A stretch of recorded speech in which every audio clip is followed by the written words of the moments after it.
देश की अगली जनगणना के लिए अधिसूचना जारी। भारत सरकार ने देश की अगली जनगणना प्रक्रिया की अधिसूचना आधिकारिक राजपत्र में प्रकाशित करने की घोषणा।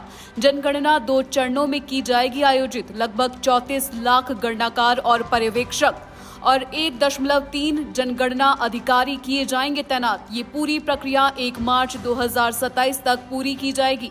पहले चरण को गृह सूचीकरण अभियान कहा जाएगा, जिसमें प्रत्येक घर की स्थिति, संपत्तियां और सुविधाओं की जानकारी की जाएगी एकत्र। इसके बाद दूसरे चरण में जनसंख्या गणना की जाएगी। प्रत्येक व्यक्ति के जनसांख्यिकीय, सामाजिक, आर्थिक, सांस्कृतिक और अन्य विवरण किए जाएंगे दर्ज। देश की अगली जनगणना के लिए अधिसूचना जारी। भारत सरकार ने देश की अगली जनगणना प्रक्रिया की अधिसूचना आधिकारिक राजपत्र में प्रकाशित करने की घोषणा।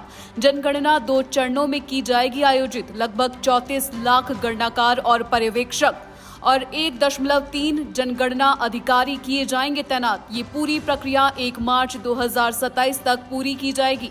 पहले चरण को गृह सूचीकरण अभियान कहा जाएगा, जिसमें प्रत्येक घर की स्थिति, संपत्तियां और सुविधाओं की जानकारी की जाएगी एकत्र।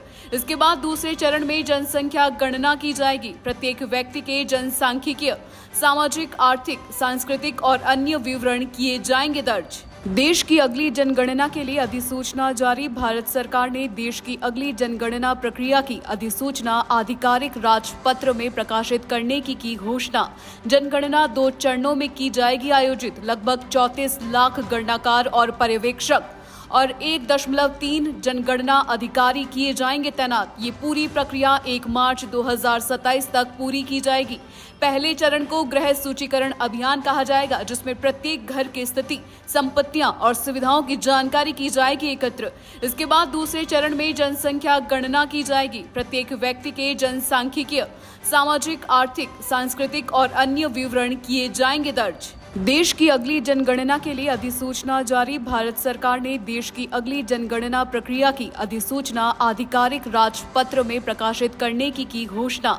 जनगणना 2 चरणों में की जाएगी आयोजित। लगभग 34 लाख गणनाकार और पर्यवेक्षक और 1.3 जनगणना अधिकारी किए जाएंगे तैनात। ये पूरी प्रक्रिया 1 मार्च 2027 तक पूरी की जाएगी। पहले चरण को गृह सूचीकरण अभियान कहा जाएगा, जिसमें प्रत्येक घर की स्थिति, संपत्तियां और सुविधाओं की जानकारी की जाएगी एकत्र।